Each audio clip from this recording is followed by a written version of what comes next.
DGT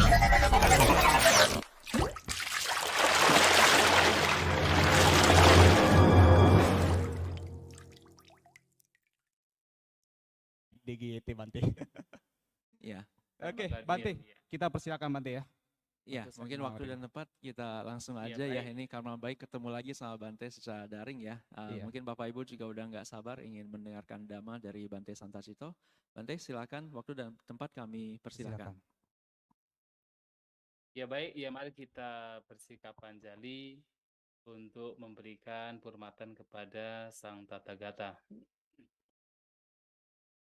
Namo tassa bhagavato arahato sama sambuddhassa. Namo tassa bhagavato arahato sama sambuddhassa.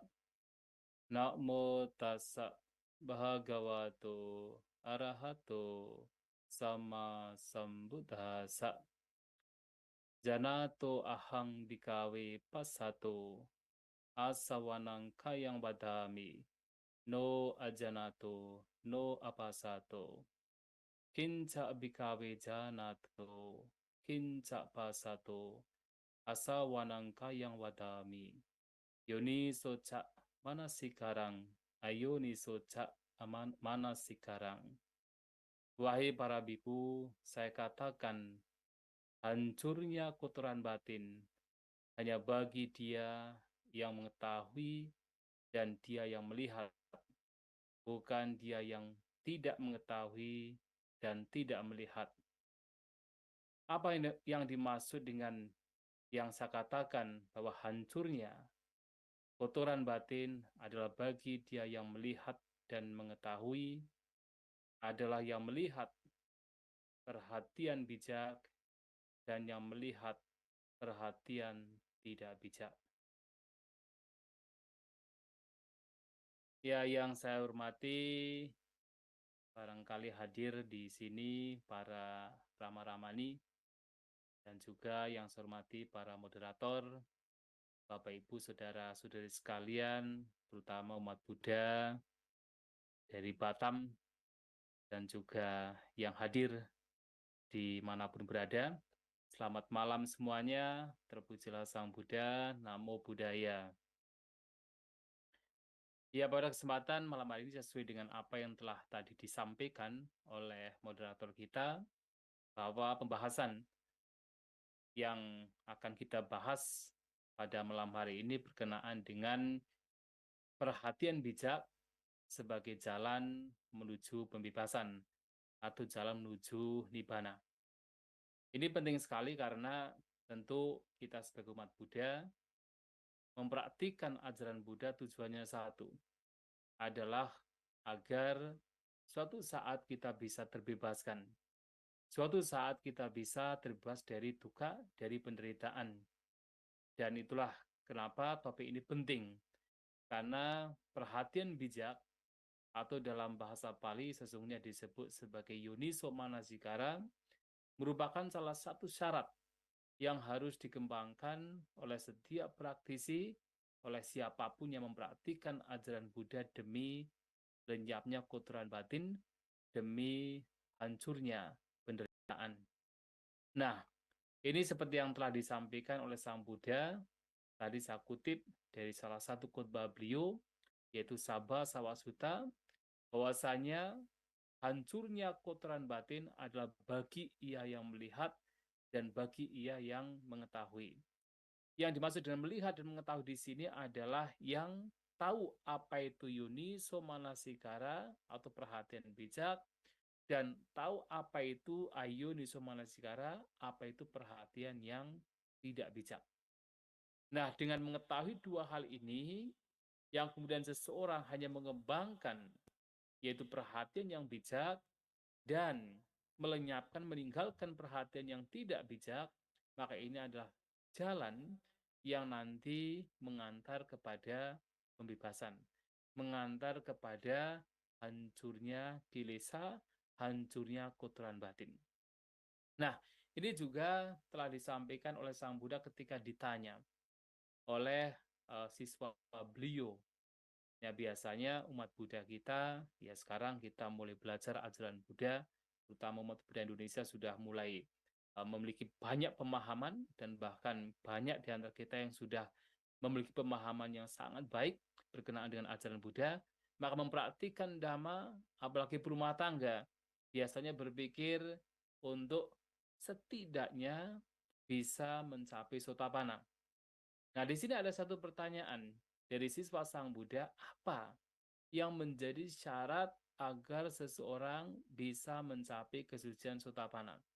Yang itu adalah tingkatan awal dari seseorang untuk menuju pembebasan yang sempurna atau pembebasan yang total.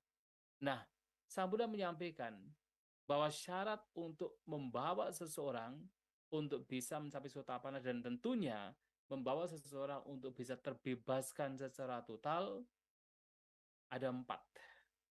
Yang pertama adalah seseorang harus suka berasosiasi dengan orang-orang yang bijak.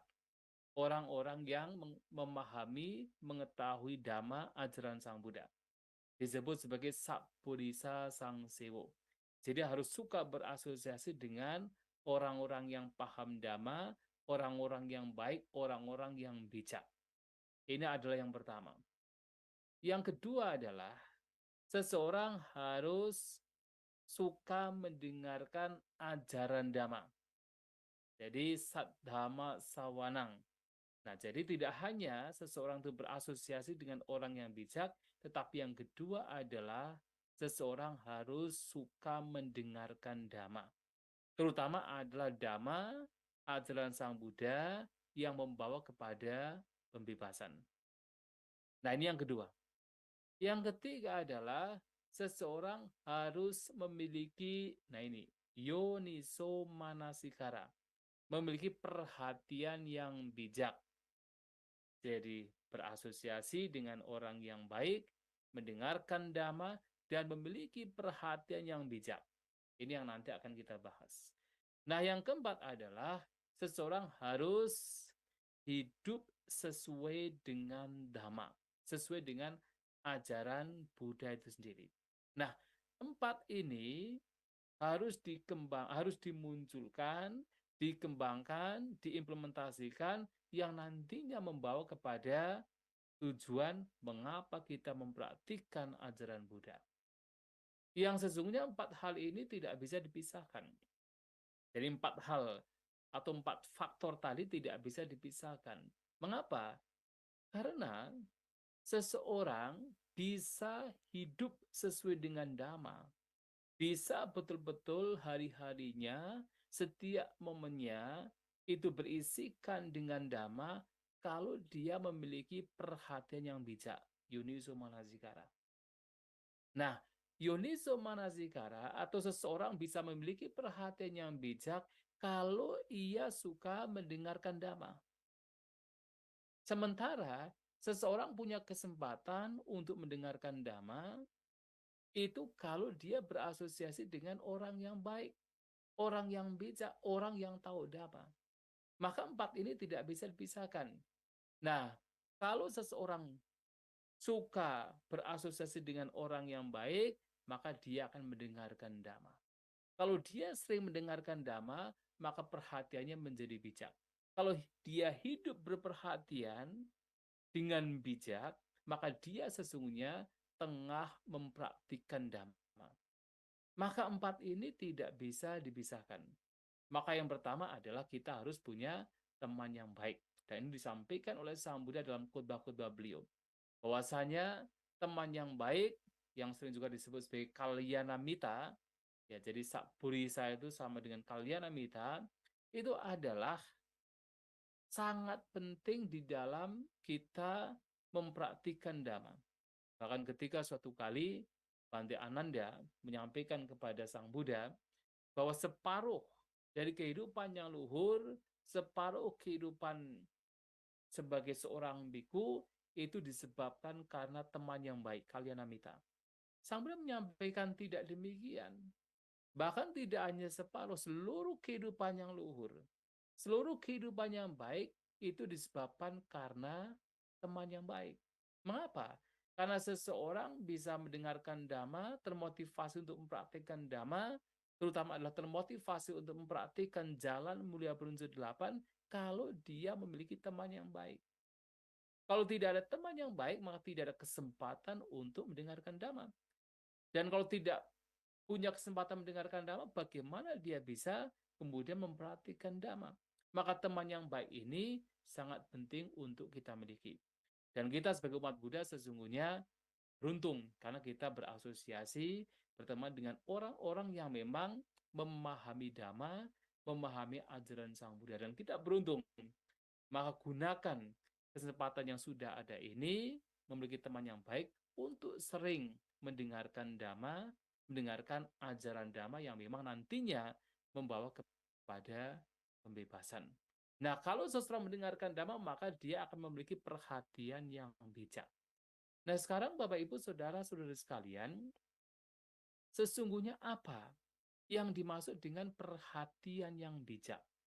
Nah, secara singkat, secara sederhana, perhatian yang bijak adalah ketika seseorang memperhatikan objek tertentu atau memperhatikan fenomena tertentu, pada waktu itu dengan memperhatikan demikian, dengan mengamati demikian, kotoran batin yang pada waktu itu ada, itu lenyap. Kotoran batin yang belum ada, itu tidak muncul.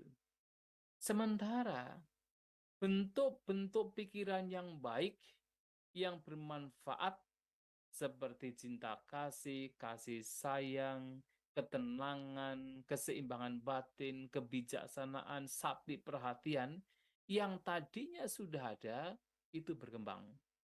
Dan yang tadinya belum ada, itu muncul.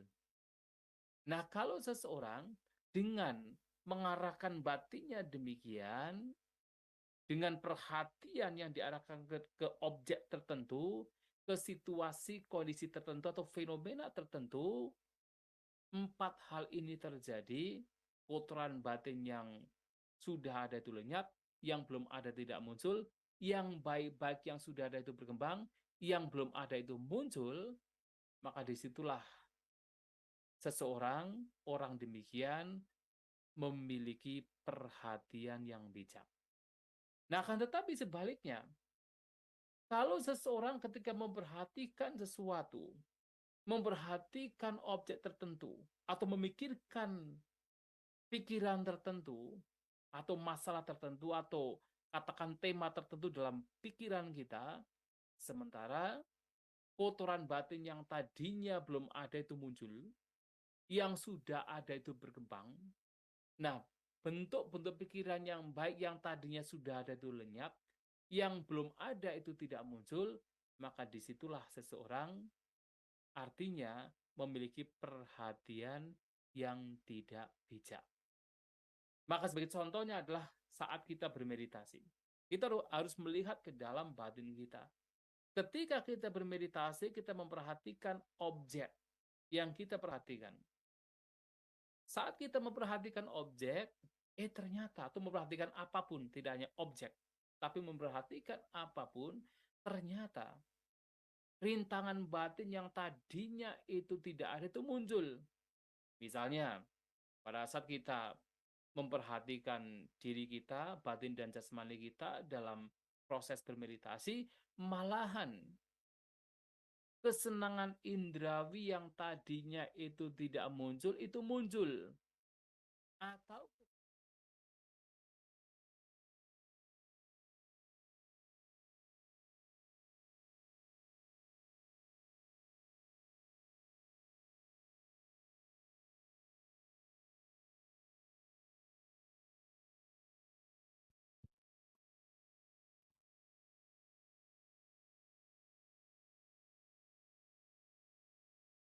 Iya, baik Bante, mohon maaf Bante, saya potong sedikit Bante.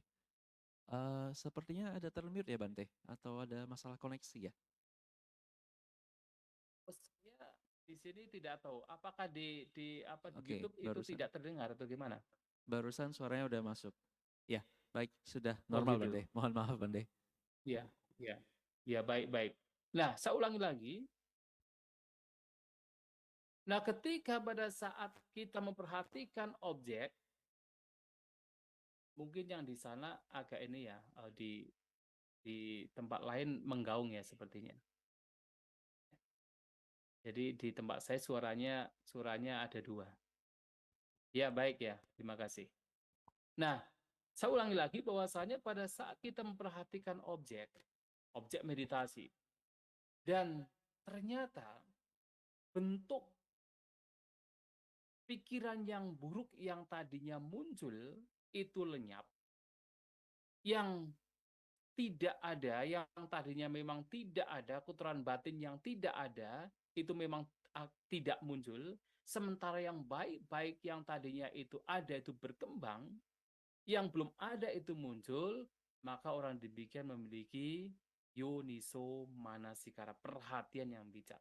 Nah, intinya adalah perhatian yang bijak adalah di mana seseorang memperhatikan objek tertentu, termasuk apakah itu berkenaan dengan jasmani kita, atau berkenaan dengan pikiran kita, atau berkenaan dengan objek-objek yang berada di luar diri kita. Apakah pada saat kita melihat, kita mendengar, kita membaui, kita merasakan, kita bersentuhan, dan ketika kita berhadapan dengan objek tertentu, memperhatikan objek tertentu, kotoran batin itu lenyap, sementara yang baik-baik itu berkembang, maka artinya pada saat itu kita memiliki perhatian yang bijak. Nah, oleh sebab itu, ini yang harus menjadi kunci, bahwa perhatian yang bijak adalah perhatian yang mengarahkan pada lenyapnya kotoran batin. Maka tadi disampaikan bahwasanya lenyapnya kotoran batin adalah bagi ia yang melihat, bagi ia yang mengetahui. Tetapi melihat apa, mengetahui apa, adalah ketika seseorang memiliki perhatian yang bijak. Nah, ada khotbah yang terdapat di dalam Majjhima Nikaya, yaitu Sabha Sawasuta, yang mana Sang Buddha di sana menyampaikan ada beberapa hal yang kita bisa menjadikan sebagai panduan, bahwasanya ketika hal-hal ini dilakukan, maka seseorang sesungguhnya tengah mengembangkan perhatian yang bijak. Yang hal-hal ini terdiri dari 7 hal dan berkenaan dengan berbagai macam cara untuk melenyapkan asawa, melenyapkan kotoran batin. Nah, ketika 7 hal ini dilakukan, artinya seseorang tengah mengembangkan perhatian yang bijak. Yang pertama adalah ada yang disebut sebagai dasana paha tabasawa. Artinya, ada kotoran-kotoran batin yang harus ditinggalkan, harus dilenyapkan dengan dasana. Dasana adalah pandangan yang terang. Itu adalah kata lain dari pasana atau vipassana. Artinya adalah ada kotoran-kotoran batin yang harus dilenyapkan dengan pandangan terang. Nah, menarik sekali karena dalam penjelasan ini Sang Buddha menyampaikan, ada pula seseorang yang ketika memperhatikan dirinya, memperhatikan pikirannya, justru ia tengah mengembangkan ayuniso manasikara. Ia tengah mengembangkan perhatian yang tidak bijak. Adalah ketika seseorang berpikir-pikir tentang yang lampau, atau berpikir-pikir tentang yang akan datang, bahkan berpikir-pikir tentang yang sekarang, dan berkenaan dengan aku. Misalnya apa? Berpikir-pikir tentang yang lampau. Saya itu sebenarnya ada atau tidak di masa lampau? Kalau memang saya ada, saya itu bagaimana pada kehidupan yang lampau? Dan apa sesungguhnya saya di kehidupan yang lampau? Dan setelah menjadi apa, sebelum menjadi ini, dulunya saya menjadi apa? Nah, berpikir-pikir tentang yang lampau berkenaan dengan aku, meragukan tentang keberadaan dirinya, dulu saya ada atau tidak ada, dulu saya bagaimana, dulu saya itu seperti apa, dan sebelum saya seperti itu, dulunya seperti apa lagi. Ketika itu dilakukan, itu adalah perhatian yang tidak bijak. Mengapa demikian? Karena di situ ada persepsi adanya aku. Artinya, seseorang mengembangkan sebuah persepsi bahwa ada aku, ada self, ada atma, ada atta. Nah, ini adalah perhatian tidak bijak. Justru kotoran batin semakin berkembang. Bahkan ketika kita berpikir-pikir yang akan datang. Artinya apakah yang akan datang saya ada atau tidak ada? Apakah kalau saya ada itu bagaimana? Seperti apa saya? Dan nanti kalau saya sudah menjadi ini, nanti menjadi apa lagi? Dan ketika berpikir-pikir demikian, karena di situ menimbulkan berkembangnya anggapan persepsi adanya aku, itu juga bagian dari perhatian yang tidak bijak. Bahkan ketika meragukan yang sekarang saja, itu juga ketika berpikir-pikir, saya itu apa, saya itu bagaimana, saya itu seperti apa, dan berpikir-pikir seperti itu, dan itu membawa kepada berkembangnya persepsi adanya aku, itu juga bagian dari perhatian yang tidak bijak. Maka Sang Buddha menegaskan bahwa alih-alih kita mengembangkan perhatian yang tidak bijak, kita harus senantiasa mengarahkan batin kita untuk senantiasa membawa batin kita berkenaan dengan 4 kebenaran mulia. Selalu merenungkan, ingin memahami apa itu penderitaan, apa itu sebab penderitaan, apa itu lenyapnya penderitaan, dan apa itu jalan untuk membawa lenyapnya penderitaan. Nah, kita selalu membawa batin kita ke sana untuk memahami apa itu sebenarnya duka penderitaan dan sebabnya apa. Dan ketika tahu sebab dari penderitaan, yang tidak lain adalah kotoran batin, maka seseorang hanya berjuang untuk melenyapkan kotoran batin itu sendiri. Nah, kalau seseorang berjuang dalam hal demikian, membawa batinnya untuk semakin memahami 4 kebenaran mulia, yang ini akan mengantar kepada lenyapnya penderitaan, itulah disebut sebagai dasana paha tabasawa. Adalah kotoran-kotoran batin yang dilenyapkan dengan cara dasana pandangan terang. Dan ketika ini dilakukan, artinya seseorang tengah mengembangkan perhatian yang bijak. Artinya perhatian yang tidak bijak adalah perhatian yang justru semakin membawa bertambahnya berkembangnya persepsi adanya aku. Tetapi ketika seseorang membawa batinnya untuk memahami 4 kebenaran mulia yang nanti membawa kepada hancurnya kotoran batin atau lenyapnya penderitaan, itu adalah perhatian yang bijak.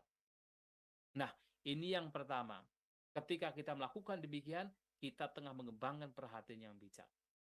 Yang kedua adalah ketika seseorang memiliki indriya sangwara, yang mana dikatakan sebagai sangwara paha tabasawa. Ada kotoran-kotoran batin yang harus dilenyapkan dengan sangwara, dengan pengendalian indera. Artinya apa?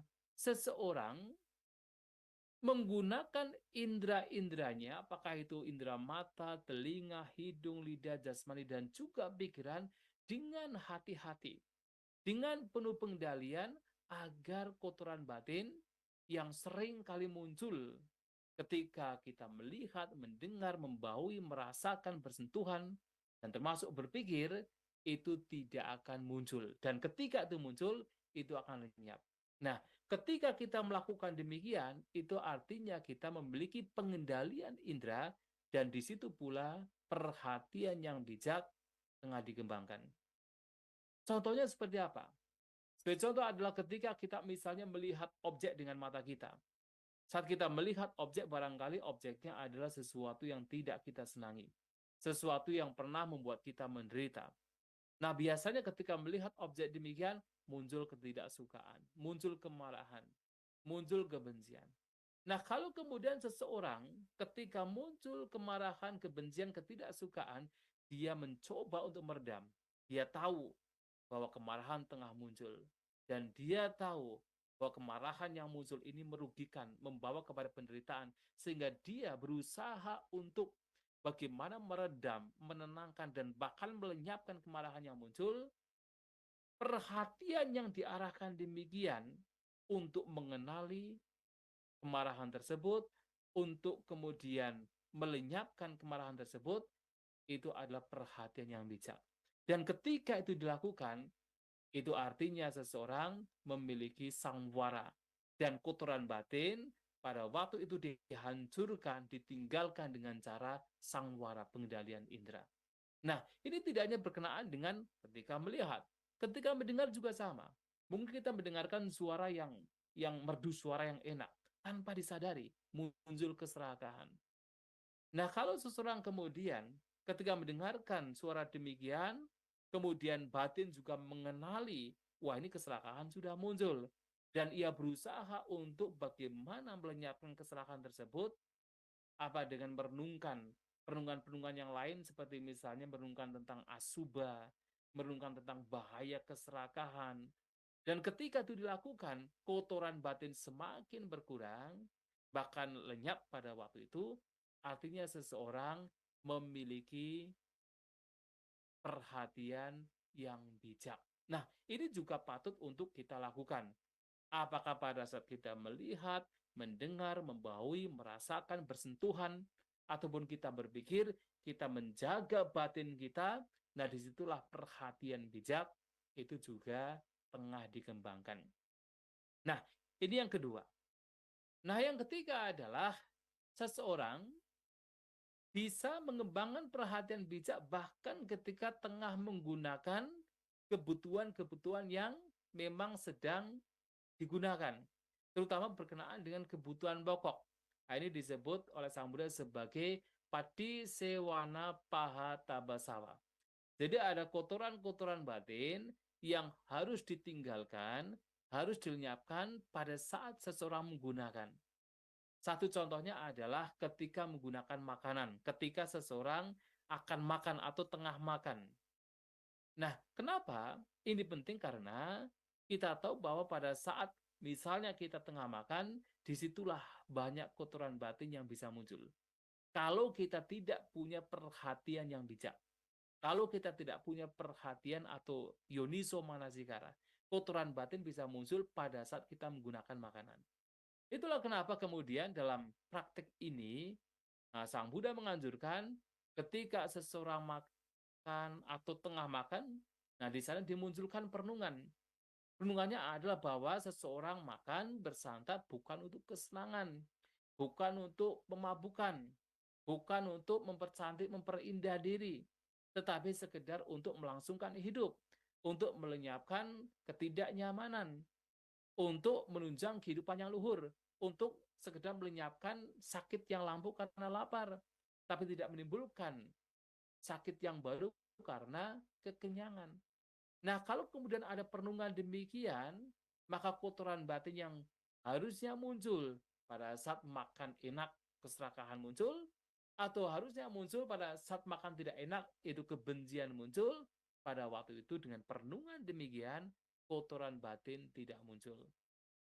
Karena apa? Karena seseorang makan hanya sekadar untuk melangsungkan hidup. Makan sekadar untuk membantu menjalankan kehidupan yang luhur.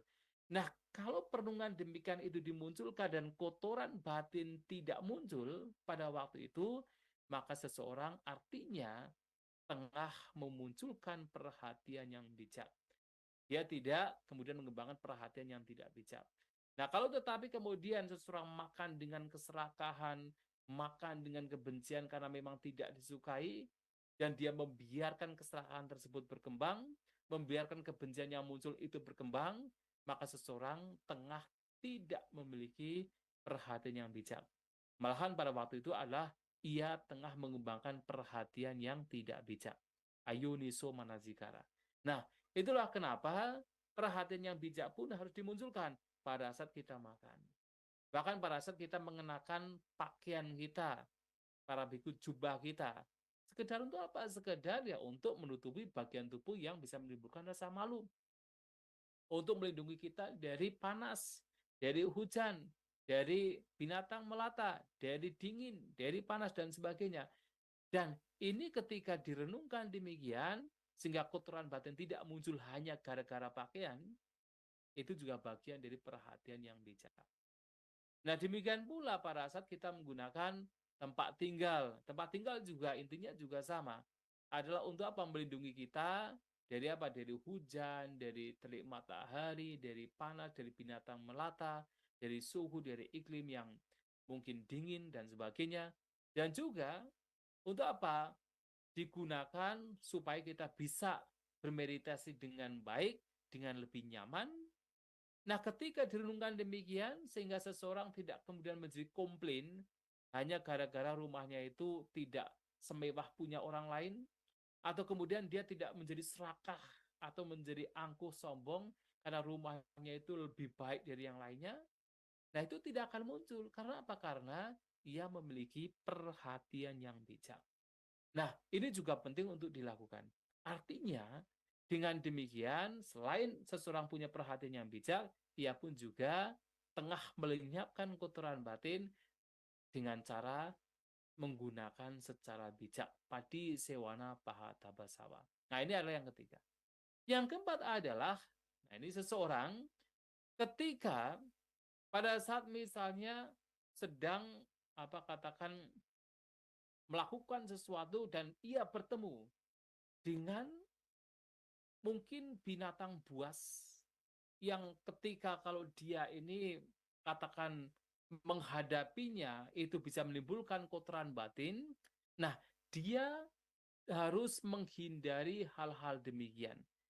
Nah, ketika menghindari hal-hal yang nantinya memberikan bahaya atau memberikan kotoran batin yang tadinya harusnya tidak muncul kemudian muncul, maka itu disebut sebagai pariwajana paha tabasawa. Jadi ada kotoran-kotoran batin yang harus dilenyapkan, ditinggalkan dengan cara menghindar. Nah, pariwajana. Artinya menghindar dari apa? Sekali lagi, menghindar dari apapun yang bisa menimbulkan bahaya.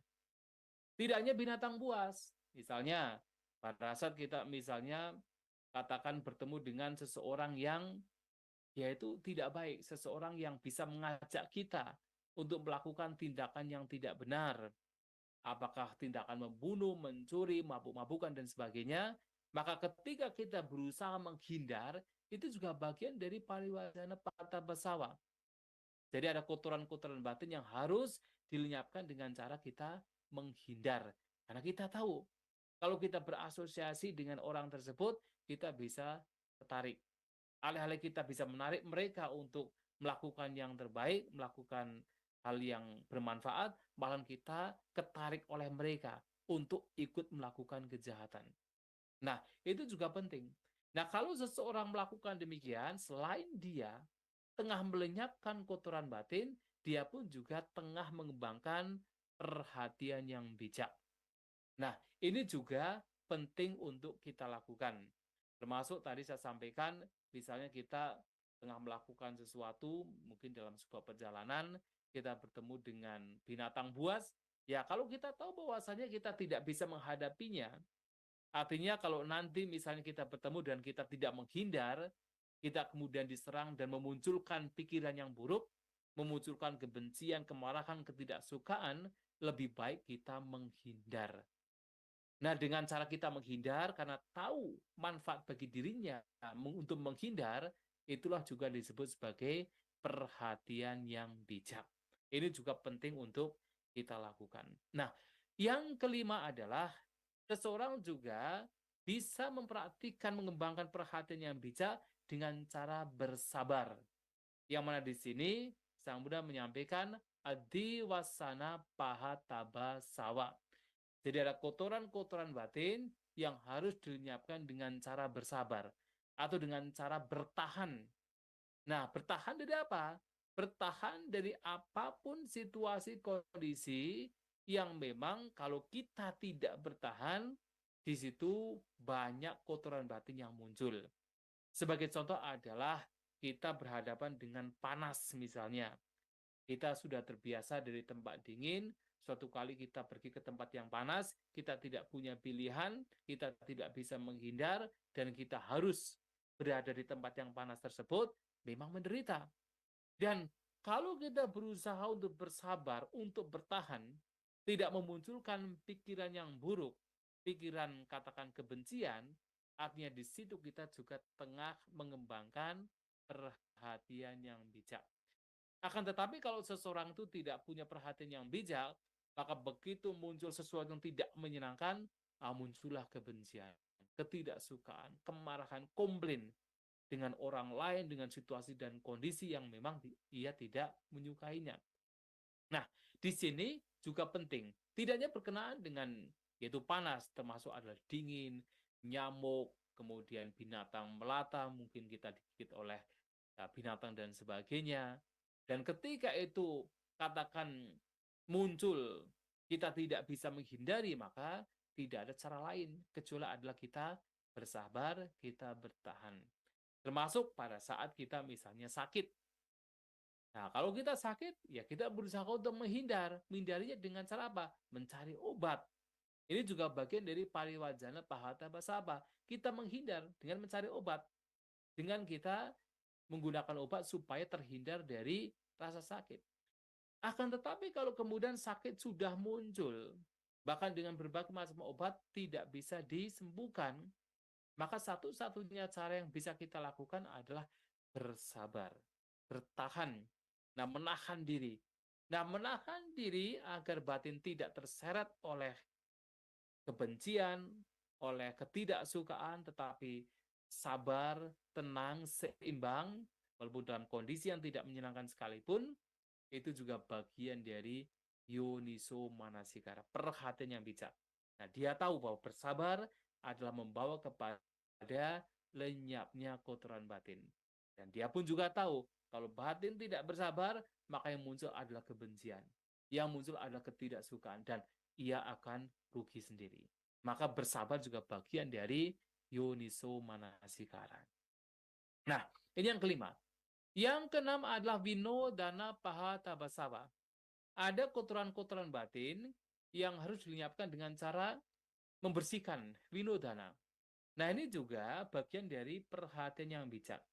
Nah, di sini artinya adalah kapanpun kotoran batin itu muncul, apakah berkenaan dengan pikiran-pikiran tentang kesenangan indera, atau berkenaan dengan pikiran-pikiran tentang kebencian, atau berkenaan dengan pikiran-pikiran untuk melukai, merugikan yang lain, atau pikiran-pikiran buruk lainnya, ketika seseorang kemudian melihat pikiran tersebut muncul, maka dia melihat itu sebagai bahaya, melihat itu sebagai penyebab penderitaan, dan dia segera membersihkan kotoran batin yang pada saat itu muncul, itu disebut sebagai vinodana pahata basava.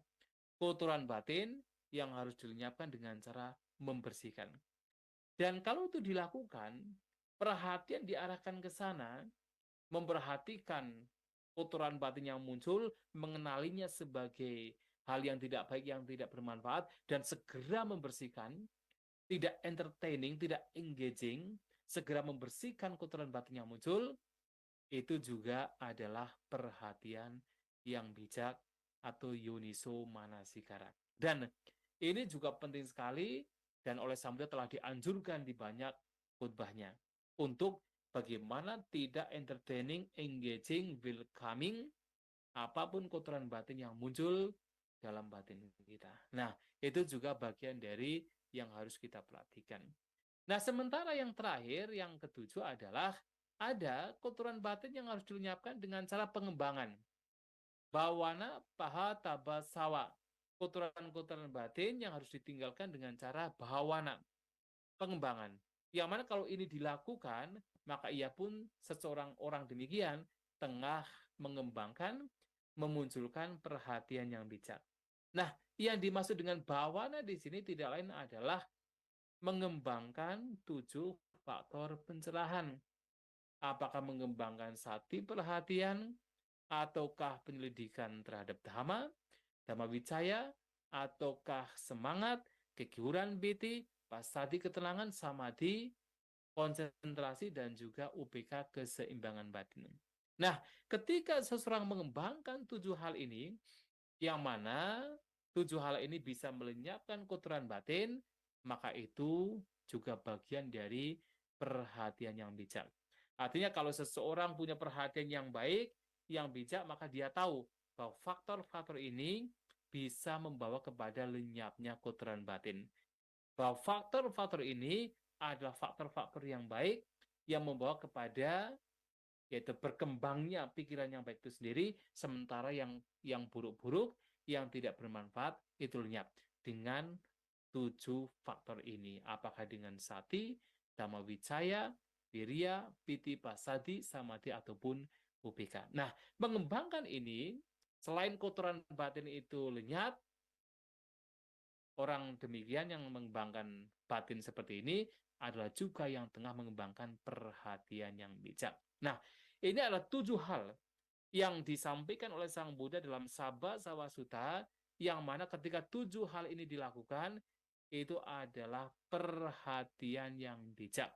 Tetapi intinya adalah perhatian yang bijak adalah ketika seseorang memperhatikan objek tertentu, situasi kondisi tertentu, fenomena tertentu, dan pada waktu itu kotoran batin yang sudah ada itu lenyap, yang belum ada tidak muncul, hal-hal yang baik yang sudah ada itu berkembang, yang belum ada itu akan muncul, maka itulah sebagai yoniso manasikara, perhatian yang bijak. Dan inilah perhatian yang membawa kepada hancurnya kotoran batin, yang artinya juga membawa kepada lenyapnya penderitaan. Nah, itulah Bapak Ibu Saudara-saudari sekalian yang ingin saya sampaikan berkenaan dengan perhatian yang bijak yang ketika dipraktikkan membawa kepada hancurnya kotoran batin dan juga membawa kepada hancurnya penderitaan. Oleh sebab itu, kita sebagai umat Buddha yang punya keyakinan terhadap ajaran Sang Buddha, yang berupaya untuk mengimplementasikan ajaran Sang Buddha, mari kita bersama-sama untuk memunculkan, mengembangkan, memiliki yoniso manasikara, perhatian yang bijak yang membawa kepada pembebasan. Ya demikian, semoga bisa dipahami. Terima kasih dan waktu saya kembalikan kepada moderator kita. Terima kasih. Ya, baik. Bante, terima kasih atas pemaparan Dhamma yang telah disampaikan kepada kami semua. Ya, seperti yang tadi kita sampaikan di awal ya. Jadi kita membuka kesempatan untuk bertanya kepada Bapak Ibu dan teman-teman yang turut hadir di SPD di malam hari ini. Mungkin kita buka dulu kepada Bapak Ibu yang hadir di wihara. Apabila ingin bertanya bisa tunjuk tangan dan akan kita persilakan untuk bertanya. Sedangkan kepada Bapak teman yang turut hadir di Zoom maupun di YouTube Live bisa menyampaikan pertanyaannya melalui kolom komentar. Ya, mungkin sembari kita menunggu ya, mungkin ada yang lagi ada yang tunjuk tangan ya. Mas Bodi bisa dengan Ibu di ya sisi kiri. Bisa perkenalkan diri dulu ya.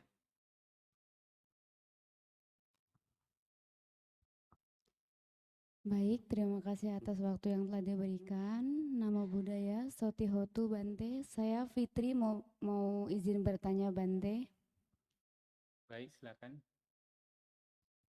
Baik, jadi salah satu penyebab kekotoran batin atau kilesa itu yang utamanya itu adalah penderitaan Bante. Itu menurut saya ya Bante, dari apa yang saya alami ya Bante.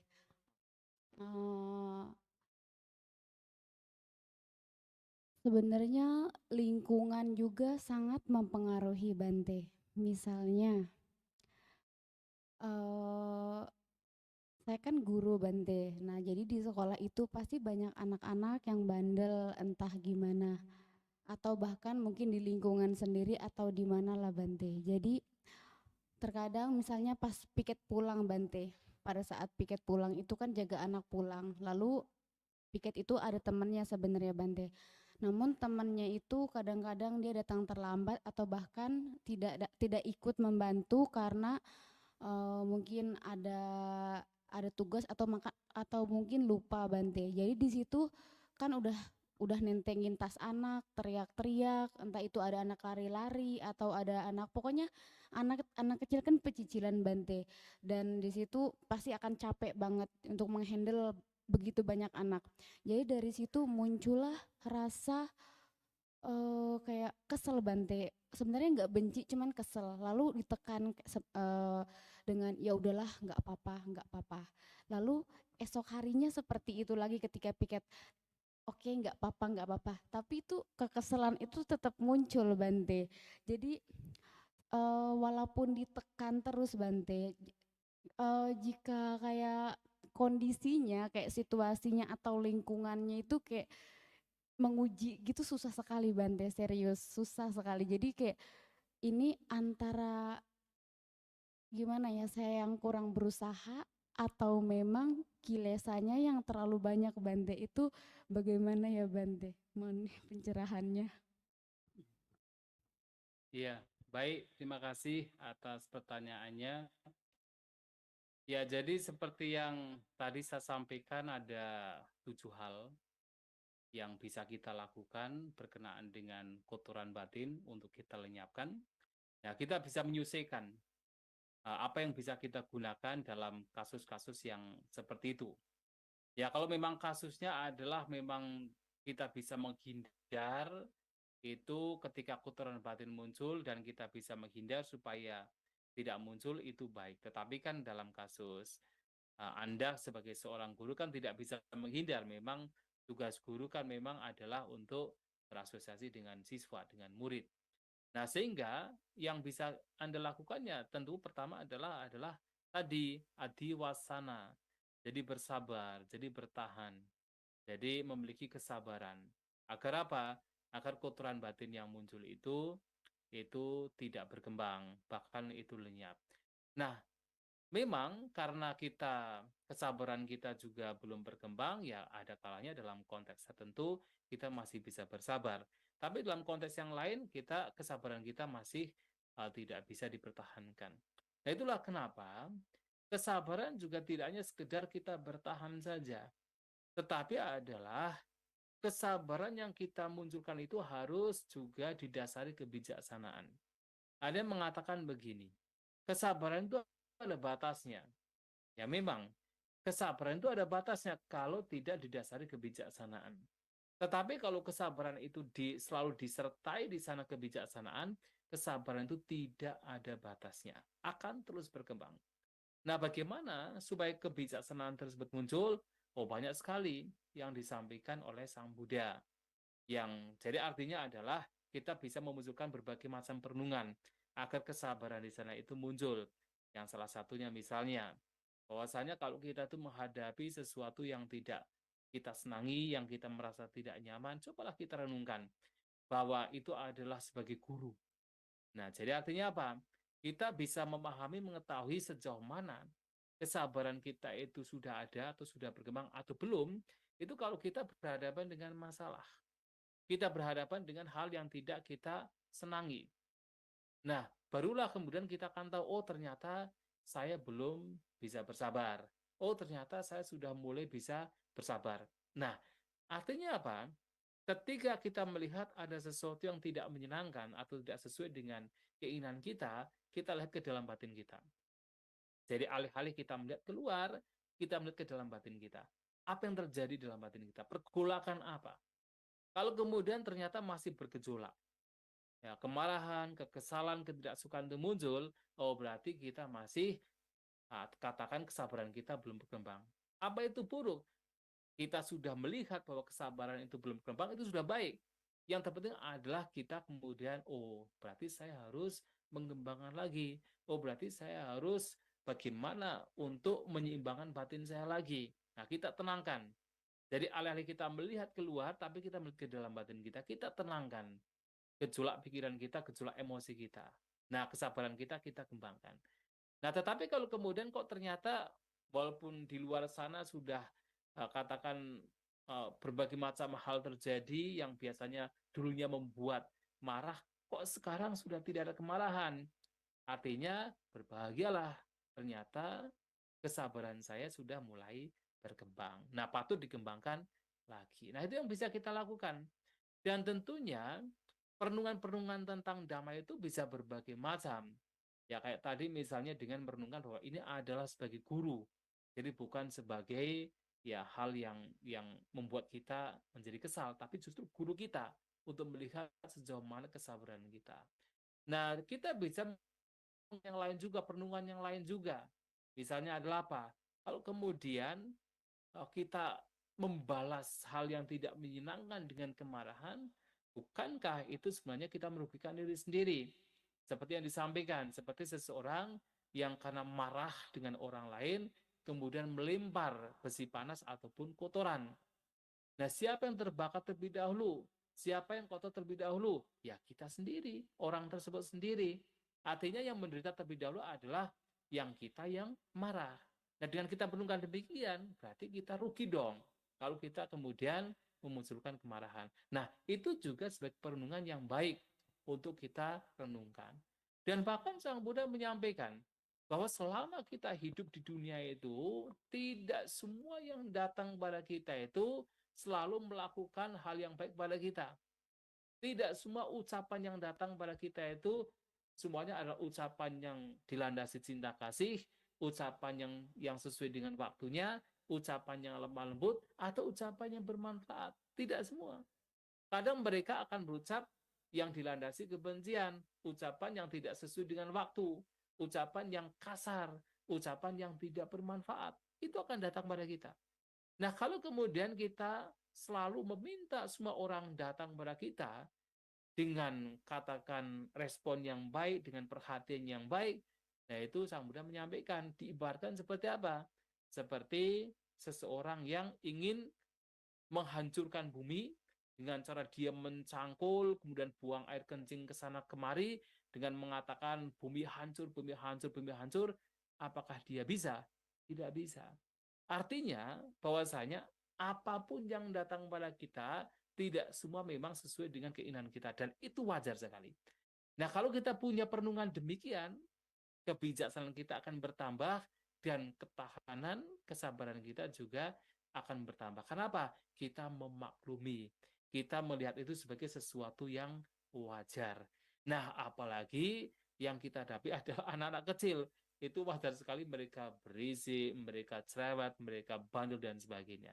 Nah, kalau kita bisa memberikan cara berpikir yang berbeda dengan cara yang bijaksana, itu juga bagian dari perhatian yang bijak, dan itu bagian dari bagaimana kita mengembangkan kesabaran kita, ketenangan kita. Dan itu yang bisa kita lakukan. Jadi, ya, dengan banyak cara kita bisa melakukan agar kesabaran kita berkembang. Nah, itulah yang yang dapat saya sampaikan. Ya, semoga bisa dipahami dan bisa membantu. Ya, terima kasih. Baik, terima kasih Anumodana atas jawabannya Bante. Ya baik, semoga sudah terjawab ya Ibu Fitri ya. Ya, selanjutnya sepertinya udah ada pertanyaan yang masuk nih. Meskipun waktu kita cukup terbatas ya. Yes, tapi Bante, ini ada pertanyaan dari Zoom, mungkin dari Saudara Anton, kita bisa bacakan dulu ya. Baik, saya bakal bantu bacakan ya. Namo Buddhaya Bante. Setiap kebaktian SPD ada permohonan atas sila. Dan jika saya tidak berniat uposatha di pagi hari, saya merasa tidak pantas ikut SPD. Dan saya juga tidak kewiyara. Sebaiknya bagaimana Bante? Dan bagaimana seorang upasaka ya menjalani upasatha yang benar? Anumodana Bante. Dari Saudara Effendi Bante.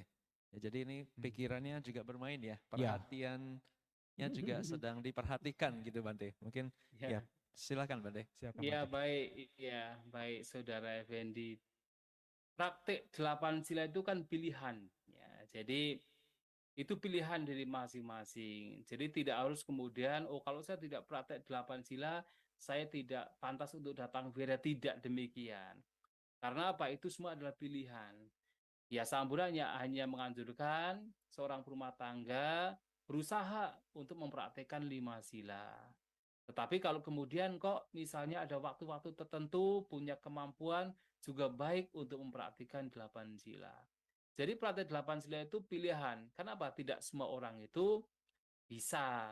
Dan tidak semua orang itu harus mempraktikkan 8 sila. Ya tidak demikian, apalagi seorang rumah tangga. Itu tidak diharuskan. Baik, tetapi tidak diharuskan untuk mempraktikkan 8 sila. Yang paling dianjurkan adalah 5 sila.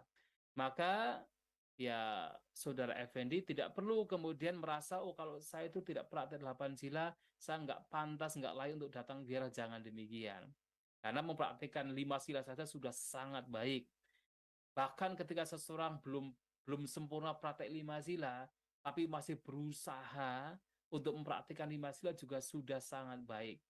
Bahkan seandainya seseorang masih bolong-bolong dalam praktek 5 sila, tapi dia tahu paham dengan jelas praktek 5 sila itu baik untuk dilakukan, itu juga sudah sangat baik ketimbang seseorang yang tidak tahu adanya praktek 5 sila dan tidak mempraktikkan 5 sila. Maka praktek Dhamma itu sifatnya bertahap, sehingga jangan kemudian merasa kalau saya tidak dalam tahapan ini, saya tidak layak, tidak cocok untuk belajar Dhamma, tidak cocok untuk mendengarkan Dhamma. Tidak demikian. Silakan untuk mendengarkan Dhamma. Jangankan yang sudah katakan mengaku dirinya sebagai upasaka, bahkan orang lain yang bukan upasaka-upasika, orang yang punya keyakinan lain juga dipersilakan untuk bisa mendengarkan Dhamma. Dipersilakan pula untuk misalnya datang wihara duduk mendengarkan khutbah Dhamma. Apalagi yang memang sudah punya keyakinan menjadi seorang upasaka. Nah, itu yang harus kita renungkan demikian. Jadi tidak ada masalah walaupun tidak praktek 8 sila kemudian ya masih mendengarkan Dhamma, itu masih sangat baik, masih sangat baik. Dan bagaimana praktek 8 sila yang baik? Ya tentu sesuai dengan apa yang tadi telah disampaikan di awal, dimintakan, artinya seseorang ya, berusaha untuk menghindari pembunuhan, pencurian, kemudian di hari itu juga mempraktikkan kehidupan selibat, artinya bahkan punya suami, punya istri juga tidak melakukan tindakan layaknya suami dan istri pada hari itu, kemudian tidak berbohong, tidak mabuk-mabukan, kemudian tidak mengkonsumsi makanan yang padat, ya, atau makanan yang disebut sebagai makanan setelah tengah hari, tapi masih boleh minum. Kalau minum seperti air putih, ya itu masih diperbolehkan. Dan kemudian di hari itu juga melatih diri untuk hidup sederhana. Sederhana dalam apa? Tidak mengenakan perhiasan atau benda-benda yang sifatnya adalah untuk menghias diri, termasuk minyak, kemudian katakan bedak dan sebagainya. Dan juga di hari itu juga tidak bermain musik, tidak mendengarkan musik yang tujuannya adalah untuk entertaining, untuk bersenang-senang. Nah, di hari itu juga berusaha untuk tidak duduk, untuk tidak katakan tidur, beristirahat di tempat yang tinggi, apalagi mewah gitu. Nah, jadi itu juga menjadi sebuah latihan di hari Uposatha. Nah, tujuannya apa? Tujuannya adalah supaya kotoran-kotoran batin yang muncul ketika tidak mempraktikkan sila itu tidak akan muncul, supaya hidupnya lebih apa? Lebih puas, merasa puas. Hidupnya menjadi lebih punya santuti, jadi tidak banyak keinginan. Nah, itu juga bagian dari tujuan kenapa kita mempraktikkan 8 sila. Tapi kalau tidak praktek 8 sila pun juga tidak kemudian merasa tidak layak untuk mendengarkan Dhamma, untuk datang ke wihara, ya tidak demikian. Datang saja ke wihara, tidak ada masalah. Ya, demikian ya, Pak Effendi. Terima kasih, semoga bisa dipahami. Ya, baik. Jadi semoga ya baik bukan hanya kepada ya, Saudara Effendi. Saya kembalikan waktunya kepada moderator. Ini cek ya, masuk Bante. Halo. Ya, tes ya, masuk Bante ya. Suara kita masuk? Ya, silakan. Oke, masuk ya. Sudah masuk. Oke, baik Bante. Ya. Semoga jangan sampai lah ya kita Bapak Ibu teman-teman maupun kita sendiri nih malah merasa mau datang ke wihara gitu ya Bante. Harusnya ya datang ke wihara kita harusnya sukacita, tidak perlu ada pemikiran terbebani seperti itu ya. Betul sekali. Mungkin tadi kalau dikutip dari penjelasan Bante ya, ini saya juga mungkin nanti koreksinya ya Bante ya. Ketika kita berbicara menjalani sila, baik Pancasila ataupun Atasila, yang penting itu mungkin satu niat gitu. Tapi niat saja tidak cukup, usaha itu juga penting, perlu ada aksi nyata gitu. Dan tadi Bante sempat sebutkan mengenai mendengarkan lagu gitu. Nah ini Bante sharing cerita ya Bante. Misalnya saya lagi menjalani Atasila, lagi nyetir gitu kan ada radio ya. Terus tanpa sadar kita ikutan nyanyi gitu. Tapi di tengah nyanyi itu tiba-tiba saya nyadar, aduh saya lagi jalani atasila gitu. Nah kemudian saya berhenti bernyanyi dan kembali bertekad dan mencoba menjalani atasila itu tadi. Nah sebenarnya dalam konsep Buddhis itu kan kita mungkin, mohon koreksi Bante ya, kan tidak ada istilah batal puasa gitu ya. Jadi kalau pas Betul, keceplosan, ya. kalau kita Ya. menyadari itu masih bisa kita lanjutin gitu ya Oh Bante iya, ya. kenapa tidak? Iya, Betul. jadi Iya, ya, betul. Jadi tidak perlu kemudian, oh tadi apa, kan saya lagi atasila, berarti saya batal, kemudian dilanjutkan, ya tidak demikian. Begitu sadar ya kita kembali kepada, ya oh saya lagi atasila, jadi hari ini kemudian stop gitu kan. Walaupun sudah misalnya melakukan, tidak masalah. Itu tidak ada istilah batal dalam ajaran Buddha. Karena itu praktek bukan sekedar apa yang terlihat, tapi lebih kepada bagaimana membawa batin kita untuk katakan lebih terkendali, lebih hidup sederhana. Itu yang penting. Sehingga kalaupun seandainya pada saat tadi misalnya pada saat naik mobil nyetir gitu kemudian ada suara lagu kemudian ikut berdendang gitu kan, yang ya itu kalau sudah sadar ya langsung di stop aja dan lanjutkan lagi, tidak perlu merasa oh saya sudah batal, itu tidak perlu merasa demikian. Ya begitu, betul sekali, terima kasih. ya baik Bante. Iya. Ya jadi tetap kita harus semangat ya, niat dan continuous effort ya, usaha untuk terus menjalani sila. Nah mungkin ini ada satu pertanyaan juga dari saudara Effendi yang mungkin kalau dijawab oleh Bante akan menambah keyakinan ataupun memberi semangat Bante. Jadi ada pertanyaan juga bahwa ini pertanyaan, saya belum wisudi juga Bante, apakah harus wisudi untuk menjadi seorang Buddhis? Nah, mungkin Bante bisa memberikan sedikit pencerahan dan semangat Bante. Iya, sebenarnya tidak harus. Jadi sebagai seorang Buddhis ya tidak harus kemudian diwisudi.